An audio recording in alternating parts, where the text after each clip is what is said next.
Patay ang isang lalaki matapos barilin ng isa pang lalaki sa Valenzuela City. Ang ugat ng krimen dahil umano sa pagsusumbong at pagpapahuli ng biktima sa suspect. Aminado siya sa krimen. May unang balita si Bea Pinlac. Nakatambay sa may sakayan ng tricycle sa Barangay Marulas, Valenzuela ang lalaking yan na may hawak na bisikleta. May kausap siyang isa pang lalaki.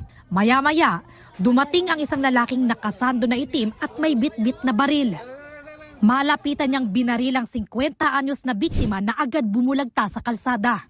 Nagsitakbuhan naman ang mga tao sa lugar. Dinala sa ospital ang biktima, pero namatay rin kalaunan. Nadamay rin sa pamamarilang 62 anyos na babaeng tinamaan ng bala sa kaliwang binti. Dinala siya sa ospital. Yung bala ay tumama po at bumanda sa isang gate at meron pa pong isang tinamaan na babae sa kanyang kaliwang hita.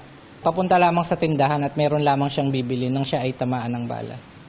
Ayon sa pulisya, ilang beses nang nakulong ang suspect at ang nasawing biktima dahil sa pagkakasangkot umano nila sa iligal na droga. Kaya ang tinitignan nilang posibleng pinag-ugatan ng pamamaril.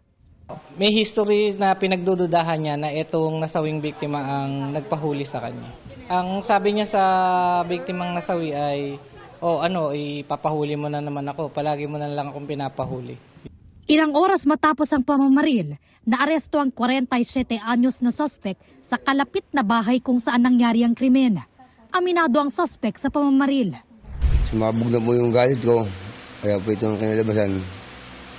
Patawad po sa lahat, patawad. Sa mga nangyari, patawad. Paulit-ulit na lang po eh.